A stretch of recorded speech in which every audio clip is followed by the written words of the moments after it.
Bendiciones, hermanos, le damos las gracias al Señor por la oportunidad que nos brinda el poder compartir con cada uno de ustedes en esta hora. Y le damos la bienvenida a cada uno para poder compartir la experiencia del estudio bíblico, en la cual estaremos hablando del estudio número 13, de la obediencia como un ingrediente del carácter santo. Y cuando hablamos de la obediencia, de este verbo importantísimo que es característico de la vida del creyente, constituye ser un ceder voluntario de la voluntad humana en cuanto a reconocer a Dios en Cristo como el centro de nuestra vida. Por lo tanto, una vez nosotros entendemos la importancia de la obra redentora en nuestra vida, queremos entonces que esa obra redentora sea también de carácter transformador. Y para que ésta tenga esa vitalidad, entramos en el terreno de la obediencia. Por lo tanto, ese es el ingrediente principal para poder demostrar que hemos sido procesados de haber nacido de nuevo, para poder enseñarle al mundo que ahora somos una nueva criatura. El pensamiento central dice: la manera ideal para modelar un carácter que agrade a Dios es imitar a Cristo, quien fue obediente hasta la muerte de cruz. Entonces, quiere decir que el factor principal constituye ser que la conducta, cuando habla de modelar, significa que las virtudes divinas se van a hacer visibles en la vida del creyente, resultado de la obediencia, porque él mismo está encaminándose en cada día en alcanzar la estatura de Cristo. Esto no indica de que la persona va a adquirir en su periodo terrenal una perfección, sino que ha de manifestar una funcionalidad. Y esa funcionalidad se inicia bajo estado de obediencia a lo que Dios ha dictado en su palabra cuando el individuo la integra. Es por eso que cuando nosotros hacemos análisis escritural, damos cuenta de que aquellos que manifiestan obediencia son aquellos donde la semilla de la palabra de Dios cayó en buena tierra y comenzó a dar fruto. Significa que no tan solamente se dedicó a escucharla, sino también a oírla y también a integrarla mediante la obediencia.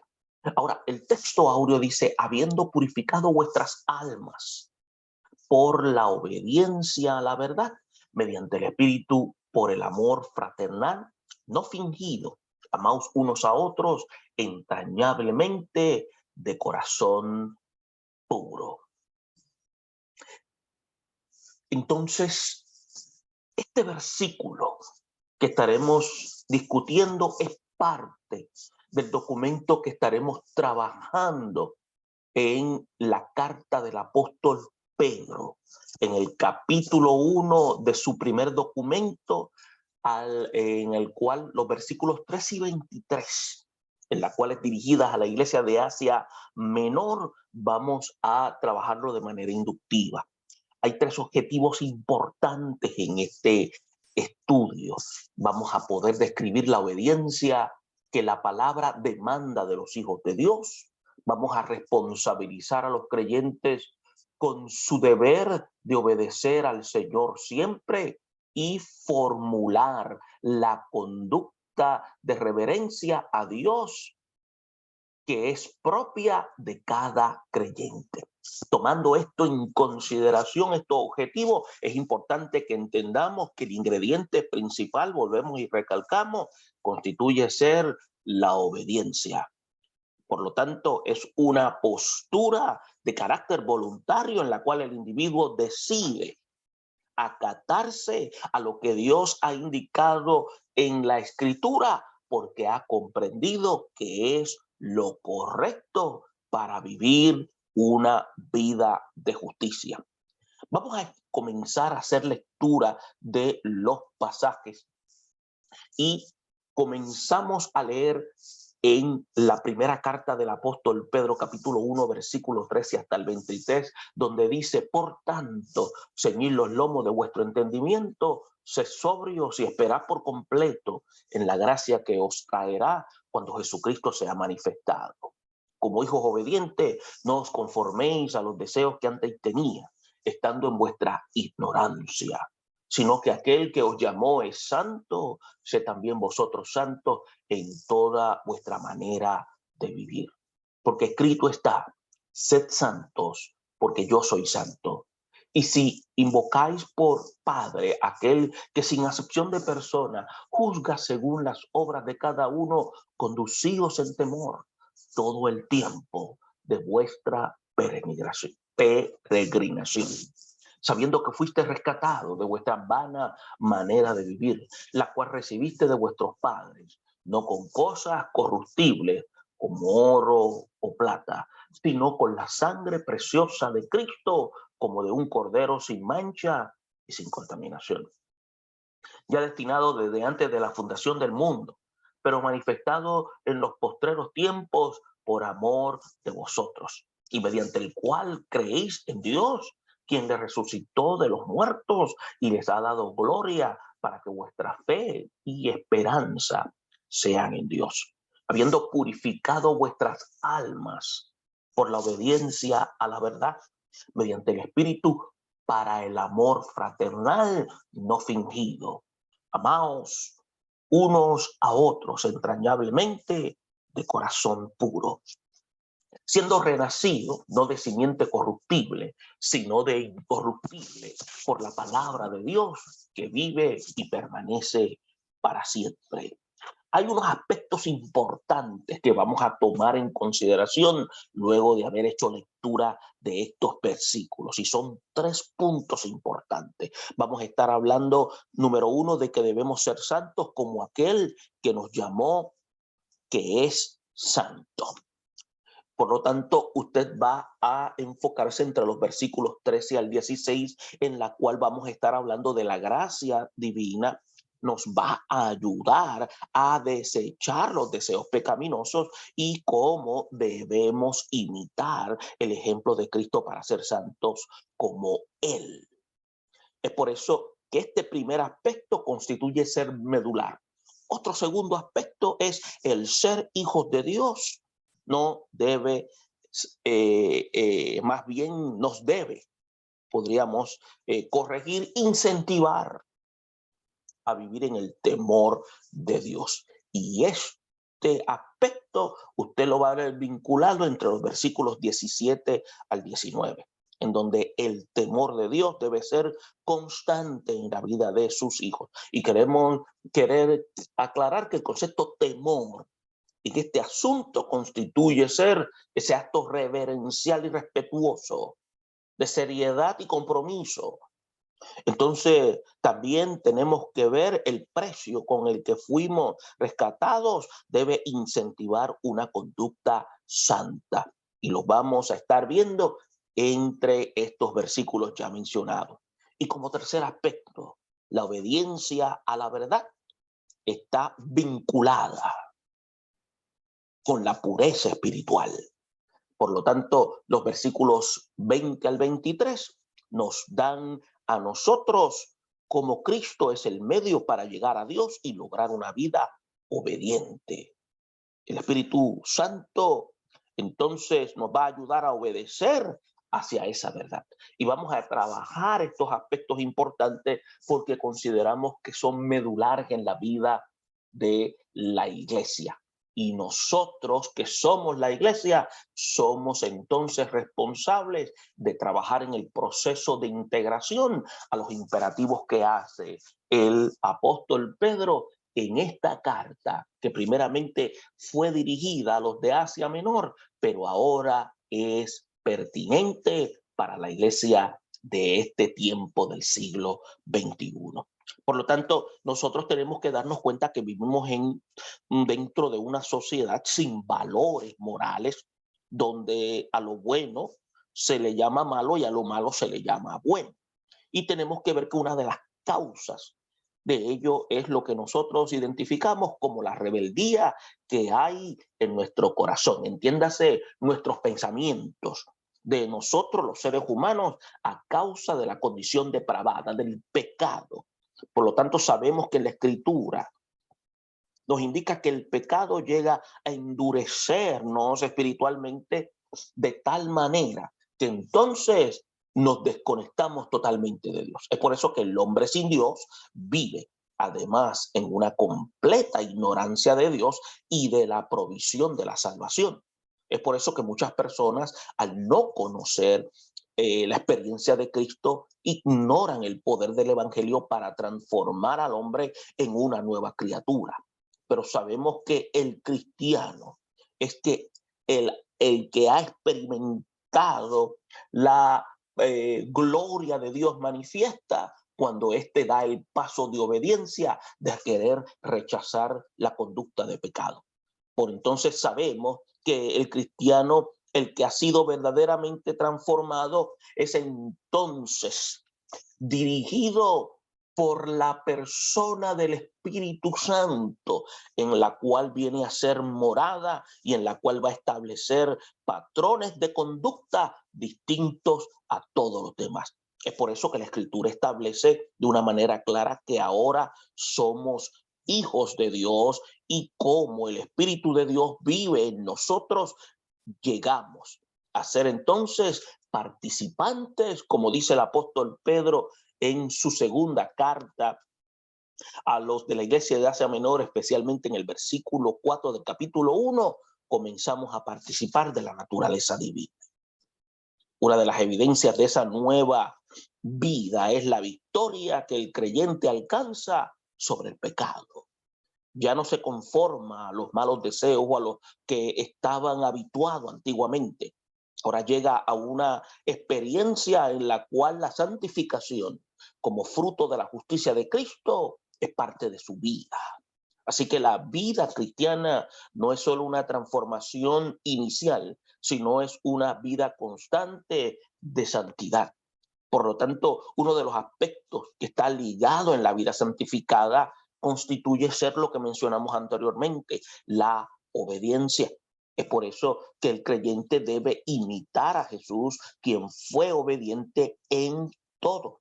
Primero estuvo sujeto a José, a María, como lo indica Lucas capítulo 2, versículo 51, y luego se dedicó al ministerio público en la cual comenzó a llevar a cabo el propósito del Padre bajo la dirección del Espíritu Santo de Dios. Sin embargo, el gesto glorioso de la obediencia de Cristo lo hallamos en la relación en la cruz. Por eso que el apóstol Pablo indica que estando en la condición de hombre, Jesús fue obediente hasta la muerte y de muerte en cruz. Y luego de morir por nuestros pecados, resucitó entre los muertos. Entonces podemos ver que 40 días después ascendió al cielo y estando sentado a la diestra de Dios en las alturas, una demostración de la victoria sobre la muerte, en la cual le garantiza que todo aquel que cree en la participación del Verbo encarnado y que quiere que él sea parte de su vida, va a recibir como galardón lo que se conoce como el regalo de la vida eterna. Por lo tanto, si seguimos el ejemplo de Jesús y nos humillamos por obedecer a nuestro Padre Celestial, seremos de agrado al Señor y de beneficio espiritual a muchos en este mundo que tanto necesitan la salvación. Es por eso que cuando usted y yo analizamos el documento del versículo 13, o mejor dicho, del capítulo 1, versículo 13 y 14, encontramos cuando dice que seamos sobrios que se traduce más bien de abstenerse de cosas como el vino y ser discreto a velar. Quiere decir estar en un estado claro.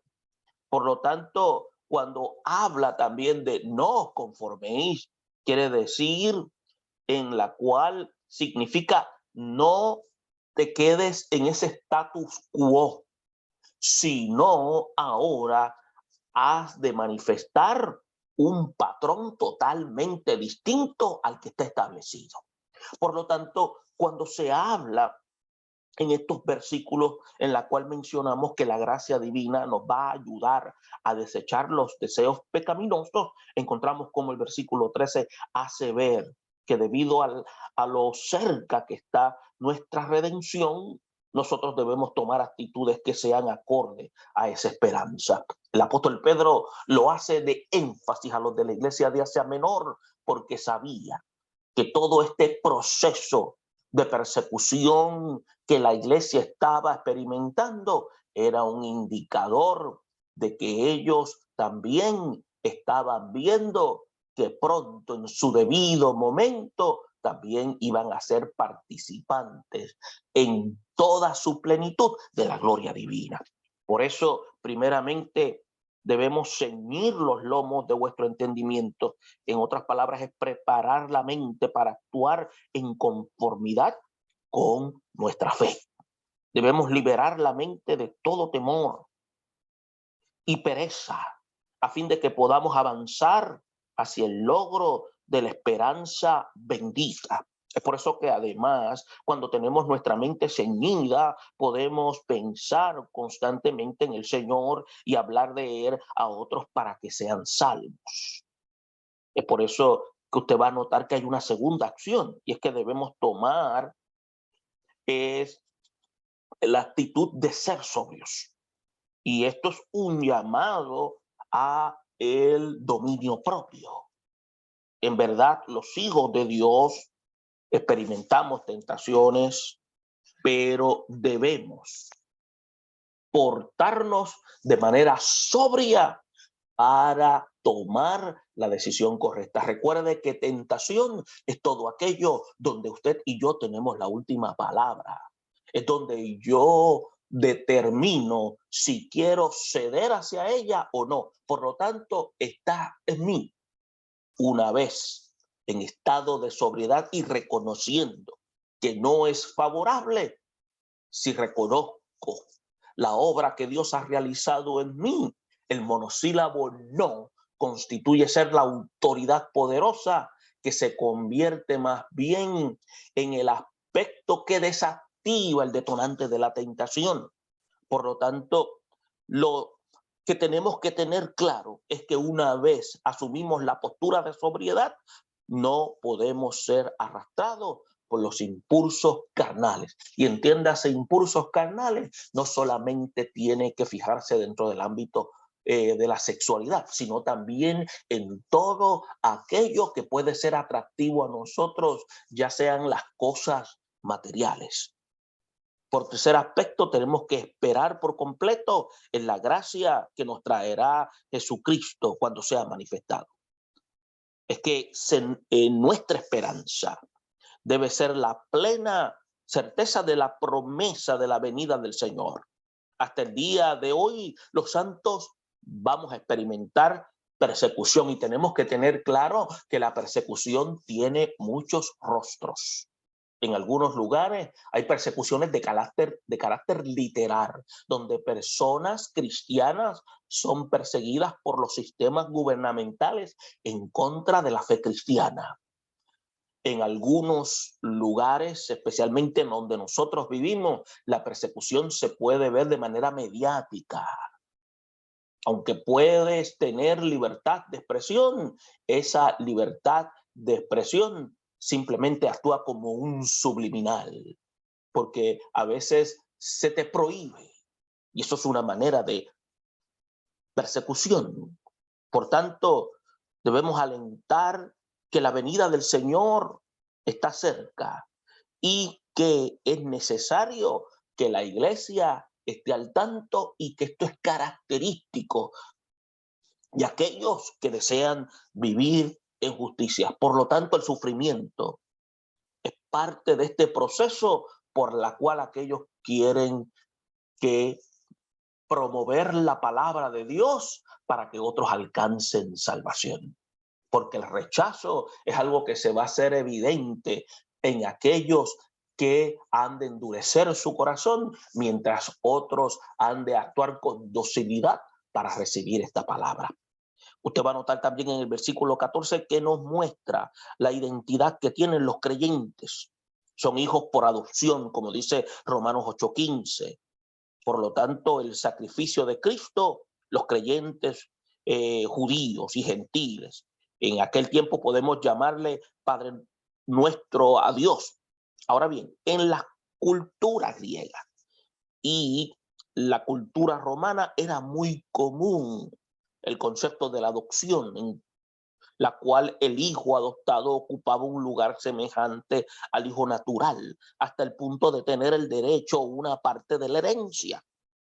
Esto era característico en estas culturas. Ahora, en la familia de Dios sucede algo semejante. En Cristo, Dios nos ha hecho miembros de la familia, de su familia. Y esta evidencia el apóstol Pablo lo hace claro cuando le escribe a los de iglesia de Éfeso. Puede encontrar el documento en el capítulo 2, versículo 19. Y como era una labor de los padres enseñar obediencia a sus hijos, Dios también exhorta a ser hijos obedientes. Y de inmediato se nos da un mandamiento en la cual debemos obedecer. No conformarnos a los deseos que antes teníamos, estando en nuestra ignorancia. Es por eso que la vida mundana parece tener un carácter atractivo, pero está llena de engaños. Por tanto, lejos de anhelar volver a la depravación anterior, tenemos que desechar todo deseo carnal que no se conforme a la piedad del evangelio. Un modo de vida piadoso constituye ser la evidencia de que en verdad hemos nacido de nuevo. Es por eso que, teniendo claro estos aspectos, podemos encontrar como en el versículo 15 se hace evidente que la vida cristiana tiene un patrón de conducta que es singular. Y de ello podemos comprender que en el versículo 15 se comienza en el énfasis sobre los puntos contrarios a la conducta anterior del creyente y la manera santa como se deben comportar. Por eso el escritor hace ver que tenemos a Cristo como nuestro ejemplo supremo. El apóstol Pedro alude al ser del Señor como quien es santo. Por lo tanto, indica que la santidad de Dios es una de las grandes doctrinas de la Biblia, a tal modo que es el atributo de Dios más mencionado en las Sagradas Escrituras. Por lo tanto, en las Escrituras podemos ver nuestro Dios que es proclamado como 3 veces santo. Él es absolutamente puro y no hay en él ningún tipo de maldad. Por tanto, nosotros como sus hijos debemos ser también santos en toda nuestra manera de vivir. Ahora, tenemos que entender que ese atributo de santidad que Dios posee, obviamente es inalcanzable en nuestro estado humano. Pero ¿sabía usted que el Espíritu Santo tiene unos atributos? Esos atributos se llaman frutos y esos frutos son atributos que el Espíritu Santo quiere manifestar en la vida del creyente. Por lo tanto, cuando se hacen manifiestos en la vida del creyente, el creyente está haciendo una demostración de una vida santa. Es por eso que la manera de vivir es la demostración del trabajo continuado del Espíritu Santo en la vida del creyente. Por tanto, como hijos debemos también ser santos en la forma en que nos conducimos.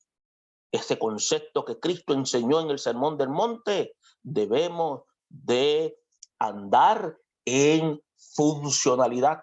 Cuando dice perfecto, aspectos se refiere a andar en cabalidad de acuerdo a lo que Dios ha expresado. Es por eso que el apóstol también Pablo en una ocasión también habla del carácter cristiano que se produce en los creyentes al ser imitadores de Dios como hijos amados. Todo hijo de Dios debe evitar el pecado, confiando siempre en el poder del Espíritu Santo para ello y no apoyándose en su propia fuerza. Usted va a notar en el versículo 16 que se presenta un argumento que es contundente, es poderoso, que reta a vivir de una manera piadosa. Es por eso que la tesis del apóstol Pedro es que si la escritura contiene un mandamiento sobre la vida moral que agrada a Dios, los creyentes deben acatar esa verdad y andar conforme a ella. Es por eso que el apóstol Pedro reclama el poder de la palabra al decir lo que está escrito: sed santos porque yo soy santo. La cita sagrada que aparece en Levíticos, el capítulo 11, versículos 44 y 45, donde Dios habla con su pueblo Israel y se identifica con ellos en el atributo eterno de su santidad, es una demostración de que como ellos son pueblo de Dios, deben también santificarse. El mandamiento en aquella ocasión tenía que ver incluso con la vida ética e higiénica del pueblo. Por eso el apóstol Pedro enseña que debemos ser santos en toda nuestra manera de vivir. Es por eso que aprendemos que el cristianismo no es una mera confesión de un credo, sino una vida de relación con Dios que viene a ser visible a otros a través de una conducta piadosa. El segundo aspecto que habíamos señalado era el ser hijos de Dios nos debe incentivar a vivir en el temor de Dios.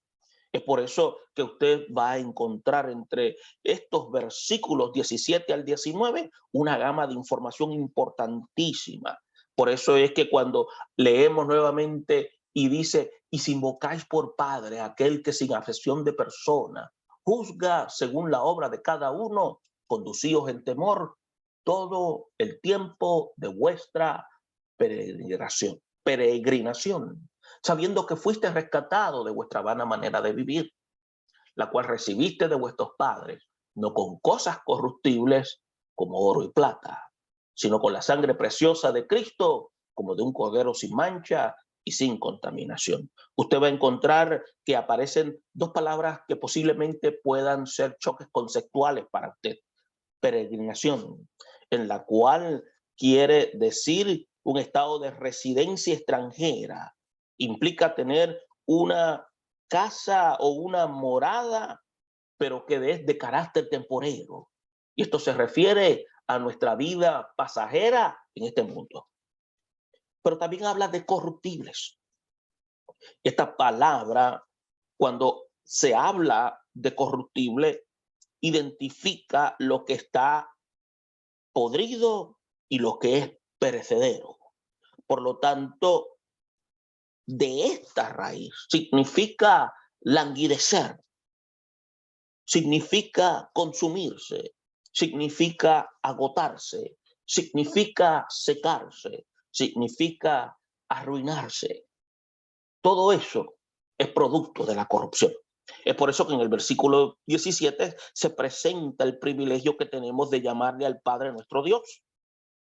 Después del Antiguo Testamento, el concepto que Dios es Padre fue conocido por el pueblo a través del Salmo 68, versículo 5, a través de Isaías 63, versículo 16, pero en el Nuevo Testamento, Cristo nos enseña que podemos orar directamente al Padre, santificarlo y exponerle nuestras peticiones. Eso se adquiere a través del nuevo pacto establecido por Cristo. Jesús animó a tener una actitud de fe. Prometió que todo cuanto pidamos al Padre en el nombre de su Hijo, se nos será hecho. Y queremos aclarar, todo aquello que va acorde a las necesidades y objetivos del reino, No estamos hablando de todos aquellos nuestros caprichos. Estamos hablando de todo aquello que es necesario para poder crecer, desarrollarnos, madurar y tener una vida agradable delante de Dios. Ahora, la advertencia es que los creyentes no debemos tomar de manera liviana el privilegio de ser hijos de Dios. Es por eso que la Escritura aclara que el mismo Dios que nosotros invocamos por Padre es también nuestro juez. Y es un juez justo. Él va a juzgar la obra de cada uno, pero no hace acepción de persona al juzgar. Es una característica del justo, tanto como el judío, como el griego, el esclavo y el libre, el hombre y la mujer. En fin, de todos tenemos que ir delante del Padre y juez para dar cuenta de nuestras acciones. Toda esta declaración es un indicador de que ninguno ha de ser excepto de ser procesado por el mismo Dios. Y es por eso que el apóstol Pablo indica que todos nosotros compareceremos ante el tribunal de Cristo y explica que allí cada uno recibirá lo que ha hecho mientras estaba en el cuerpo, sea bueno o sea malo. Es por eso, por tanto, la recomendación de la palabra es que los creyentes nos conduzcamos con temor todo el tiempo de nuestra peregrinación. Entiéndase, nuestra estadía temporera y contingente en esta tierra. El sentido no es causarnos un estado de pánico o presentarnos a un Dios rudo o malhumorado. No, el Dios de las Escrituras, del Antiguo y Nuevo Testamento, es el mismo Dios en la cual se deja manifestar y de forma progresiva se ha ido dando a conocer. Por el contrario, tenemos que tener claro que tenemos la seguridad de que nuestro Padre nos ama. Debemos comprender el respeto que merece como Dios fiel a quien nos acercamos. Es por eso que el apóstol Pedro quiere que nosotros nos demos cuenta a entender claramente el concepto de que somos extranjeros y peregrinos en esta tierra. En verdad, nuestra ciudadanía está en el cielo, donde está el Padre que nos adoptó.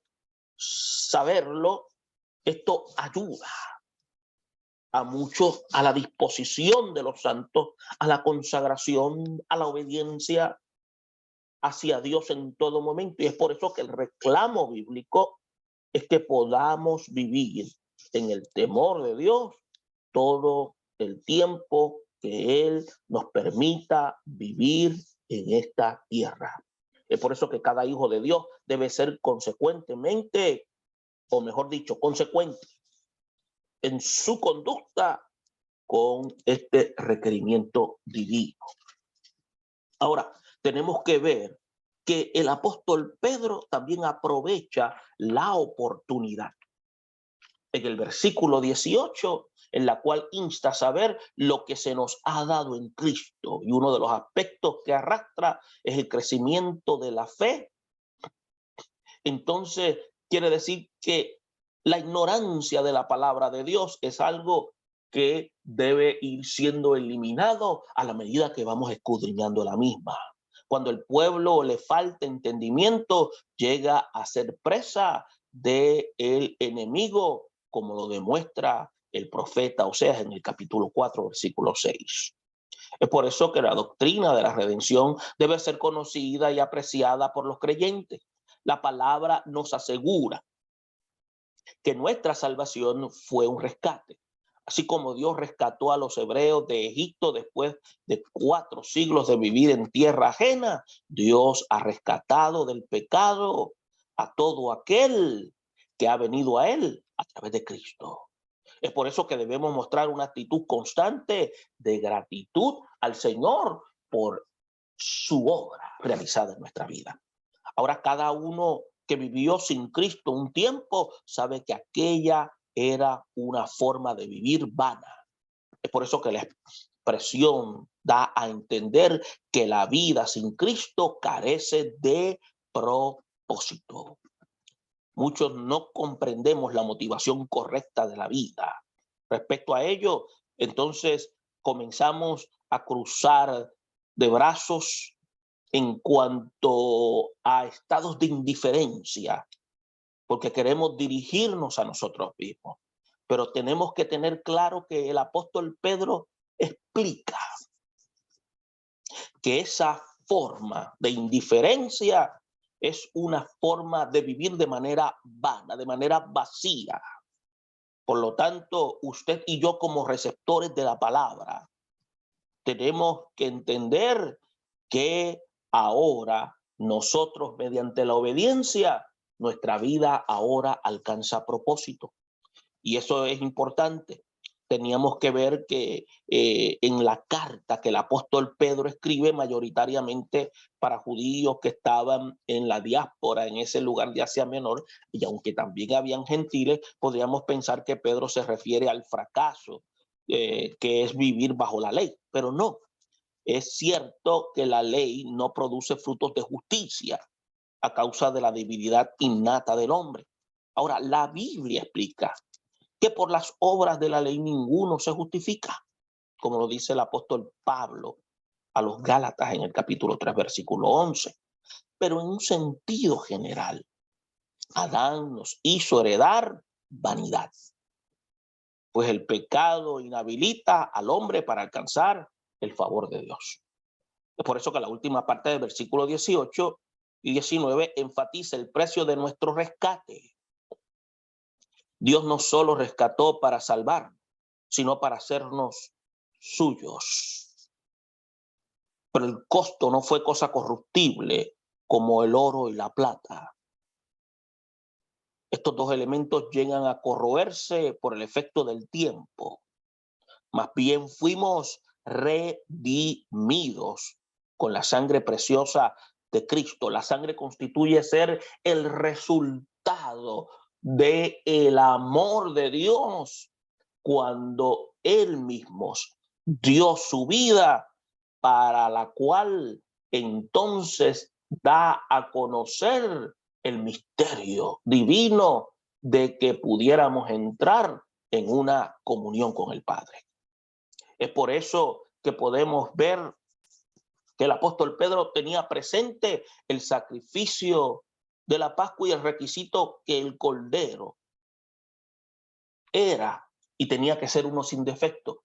Cristo constituyó finalmente, mediante la obra expiatoria, ser ese sacrificio perfecto.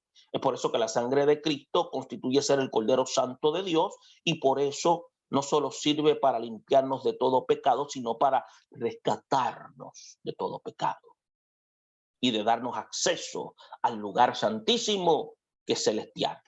Se constituye ser la conducta de los santos, que debe ser de acuerdo a su dignidad. Y como tercer aspecto, como habíamos mencionado, la obediencia a la verdad está vinculada con la pureza. Y cuando hablamos de purificado, como dicen los versículos mencionados entre el versículo 20 al 23, donde hay palabras como el verbo purificar y como fingido. Purificado se define como aquello que es inocente, aquello que es modesto, aquello que es perfecto. Pero fingido es aquello en la cual es una partícula negativa, es aquello que es sin hipocresía cuando habla del amor no fingido. Ahora bien, tenemos que ver que el misterio de nuestra salvación trasciende al tiempo. Si los creyentes conocen el plan eterno, de seguro va a ayudarles en la meta, en obedecer de manera constante y honrar a Dios en todo lo que hagan. Por lo tanto, cuando nosotros verificamos el versículo 20, vamos a vernos y quedamos absortos al saber que Cristo fue destinado para morir por nosotros desde antes de la fundación del mundo. Obviamente eso les dice a los creyentes que ellos son también parte de un plan divino concebido en la eternidad. La idea que ofrece el pasaje es que Cristo no fue destinado como nuestro redentor debido al accidente del pecado humano, sino anticipadamente a ello. Ello nos ayuda a pensar en la presencia divina, lo que se conoce en la Biblia como el anticipado conocimiento de Dios. Así que poner nuestra confianza en Dios, previsor y obedecer, significa un acto de seguridad para la vida aquí y para la vida venidera. Otro aspecto es que el apóstol Pedro enseña el contraste entre la destinación eterna de Cristo como nuestro Redentor y su entrada al cuerpo en su primera venida. Señala que Cristo fue manifestado en los postreros días por amor de los santos. Sabemos que los postreros días comenzaron desde que se manifestó la gracia de Dios en Cristo. Si la motivación divina es manifestar a su Hijo para salvarnos, fue el amor. Los creyentes debemos entonces mostrar una actitud de obediencia y amor ferviente en todo tiempo a nuestro Dios. Es por eso que usted va a notar que en el versículo 21 coloca a Cristo como el mediador de nuestra relación con Dios. Cuando dice en verdad en Cristo, vino para revelarnos al Padre. Ese misterio revelado. Misterio no se refiere a lo misterioso. Misterio se refiere a lo que Dios ha develado a aquellos que le buscan. Entonces podemos notar lo mismo que el apóstol Juan en el capítulo 1:18 habla, que se nos dice que Dios nadie lo vio jamás, pero el unigénito que está en el seno del Padre, que significa más bien que Dios se dispensó a través de Jesucristo. Y nunca debemos olvidar que Dios es ser trino. Por eso aquí se enseña que Cristo nos lleva a la fe en Dios, el Padre. Nos muestra además que nuestra fe en Dios está sustentada por el milagro supremo del cristianismo. En otras palabras, el hecho de que Dios resucitó a Cristo de entre los muertos, como señala el capítulo 2, y versículo 24, si no me equivoco, de Hechos, el mismo Pedro reseña que Dios levantó a Cristo suelto de los dolores de la muerte. Y este acto milagroso debe ser de inspiración a nuestra fe y esperanza en Dios. Es por eso que la enseñanza es que los creyentes deben tener confianza en que un día los santos también serán resucitados. Dios ofrece vida eterna a todos los que reciben como hijos y pide de los que tienen esta esperanza o los que tienen esta esperanza que se sujeten en obediencia a la voluntad del Padre Celestial. Y es por eso que notamos en el versículo 22 el hecho del milagro de la purificación de los creyentes y deja ver la provisión para dicha purificación en la cruz de Cristo. La acción de los santos al obedecer la palabra determinante es en ellos cuando obedecen. Cuando el hombre obedece al llamado del evangelio, el arrepentimiento y la aceptación de Cristo alcanza lo que nosotros definimos como purificación del alma.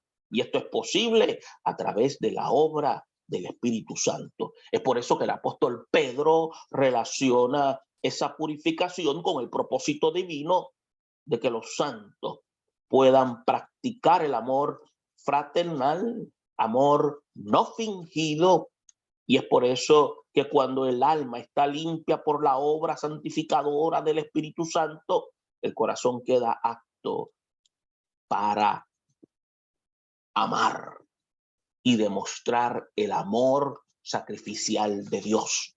Es por eso que tenemos que recordar que el amor nace de un corazón limpio y de una buena conciencia y de fe no fingida. Por lo tanto, se pide una acción directa por parte de nosotros los creyentes en cuanto amarnos unos a otros de manera entrañable, de corazón puro. La obediencia que se demanda aquí no es que los hermanos tengan solo cierto aspecto, sino que tengan, no se está refiriendo a aspectos de afiliación o una simpatía entre ellos. Ordena que se amen.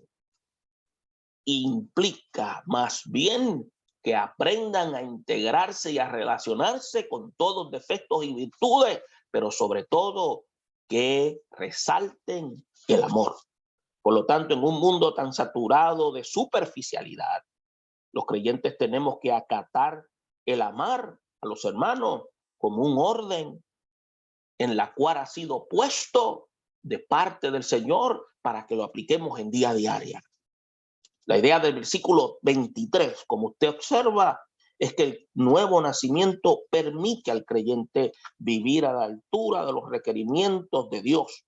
Por eso Pedro alude que no hemos renacido de una simiente corruptible.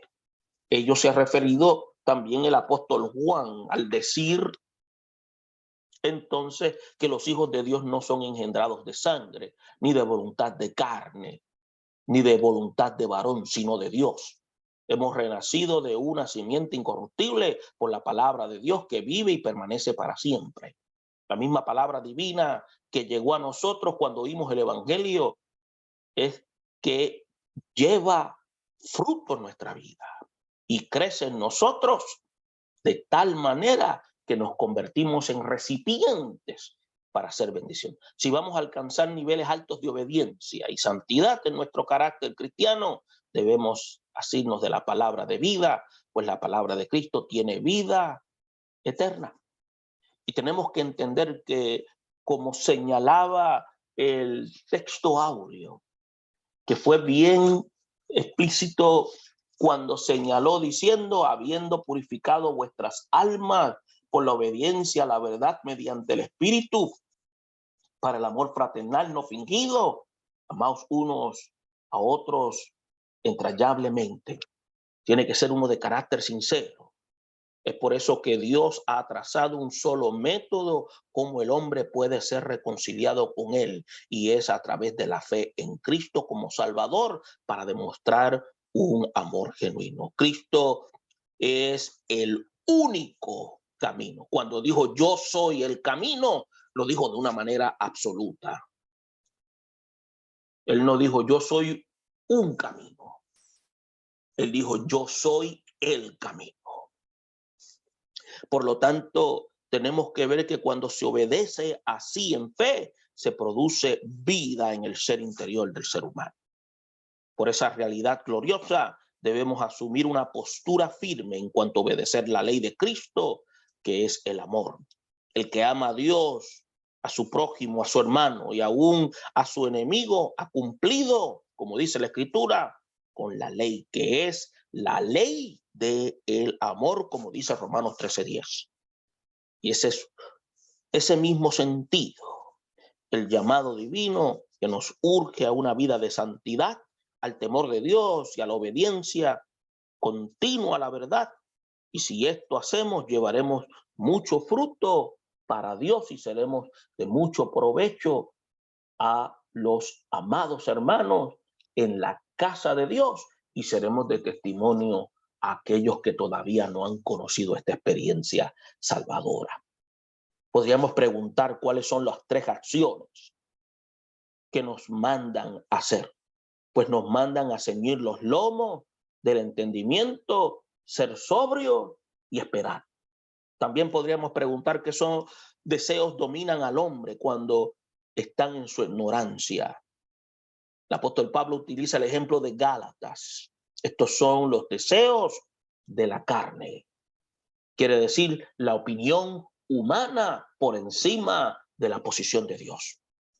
¿Qué pasajes bíblicos prueban que recibimos de nuestro Padre una manera, o mejor dicho, qué pasaje bíblico prueba que recibimos de nuestros padres una vana manera de vivir?